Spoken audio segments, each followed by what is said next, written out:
Good day, folks. This is Greg Judy at Green Pastures Farm.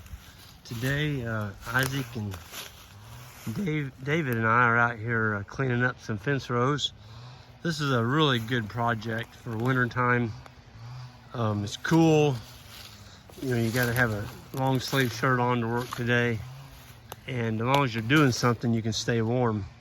And of course, the other nice thing about cutting fence rows in the wintertime is you are in some really maximum high traffic ticks, lots of ticks. Anywhere you have brush, you're going to have tons of ticks. And so in the wintertime, the ticks they're not mobile. They're down the ground trying to survive the bitter cold. We can come in here and clean up these fence rows. And you know, Isaac nailed it this morning. He's like, Greg, now that we've got them clean, if we'll just take the time and spend a couple days going around each of the farms with weed eaters, and that's what David's over there right now on one. They're just knocking down the little stuff, and it'll stay little as long as you stay on top of it. If you don't stay on top of it, then you got big stuff like that. You got to use a chainsaw. But yesterday, a lot of it's this stuff right here. That's just small. Here's another one. Autumn olives. And see, we're not even, if you get in where you actually chainsaw off bigger ones, we'll paint those stumps with the crossbow and diesel fuel. But the little stuff, we're not even bothering with it. You just cut it. Clean these fence rows up. And by doing that, you don't have a major job in, let's say 3 years, you just let it grow up and don't touch it. Well, now you got a major job. Now you got to get out the chainsaws, and it's quite a deal. But these have all been treated. Those were. This is a 5-wire high tensile. These are our big fiberglass rods that we use on the corners. And this fence has been up for, 21 years. And it's a good one. There's hardly any time we've ever had anything get out. We had a dog. That was back when we had a lot of guard dogs. Some of the puppies got to chasing a ram in here once and ran him through this fence. But he wanted to get back with the ewes pretty bad. But as far as cattle, they're not going to go through that. There's 5 wires here. You've got the 10-inch wire. That one's 20, 30, 40. And we actually got one clear up here at 50. 48, that's 48 inches. Anyway, that's kind of overkill for our cows. Because they're just not going to get out. Because we move them all the time. Why do cows get out? They're hungry. It's either that or a bull's chasing a heifer. The heifer, to get away from the bull, sometimes they'll run through a fence. But if you've got a 5-strand fence like this and it's electrified, you're not going to get a heifer to run through that. She's going to go lay down in a bush somewhere to get away from the bulls before she runs through a fence. Of course, we got the power off. I just reached out and pushed that down by hand. But you're looking at our winter stockpile here. It's nothing great about it. It's kind of brown. There's a lot of love grass. There is some fescues you can see down in the bottom. And the sheep have already been over this once. They're gone now. They're up on the hill over here. And we'll come back here. There's enough forage in here. We'll come back 2 more times this winter.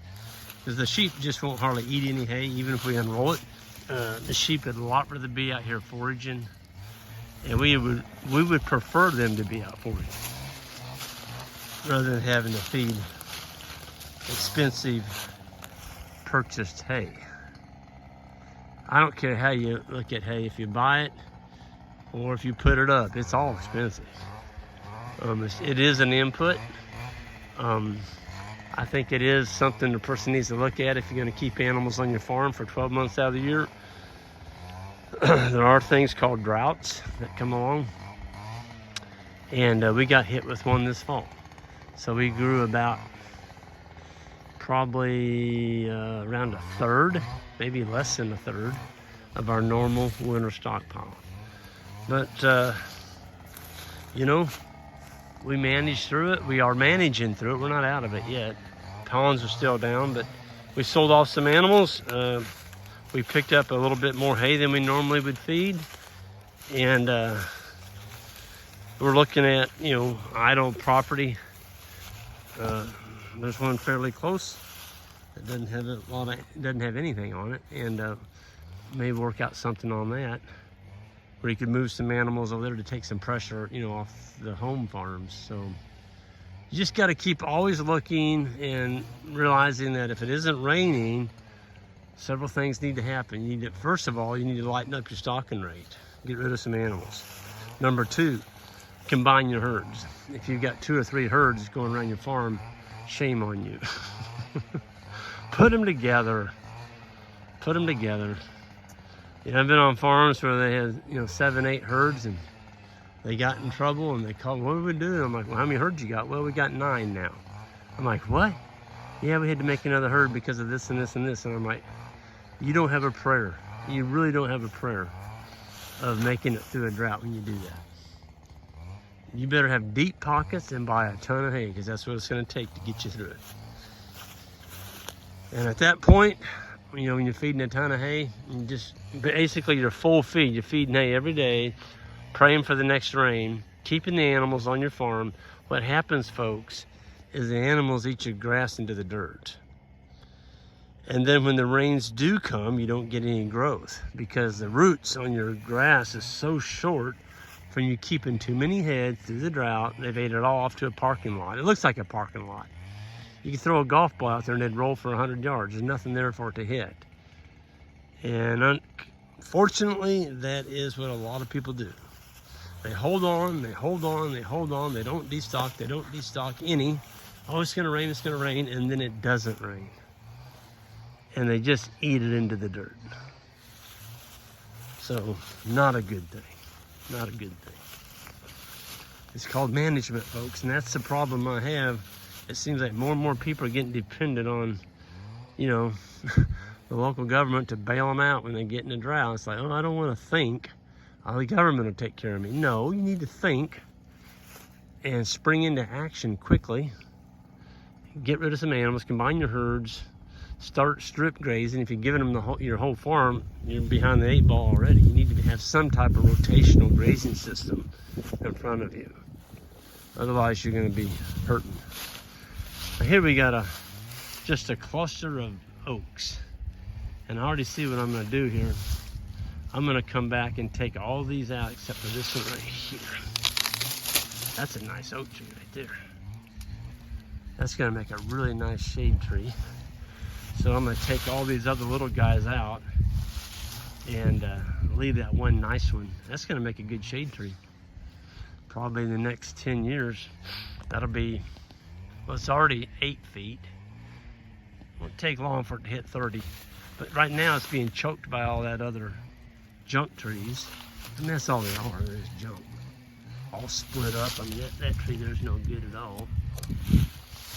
And you know, this tree I would keep if it wasn't right next to my good tree, but it's retarding the growth of my good tree. So I'm going to take that little guy out. And this one, looks like the buck's already trying to take that one out. They rubbed it pretty good. But it's competing for moisture from my good tree, so it's got to come out too. But Isaac and I are looking at getting more of the Hershey honey locusts this next year.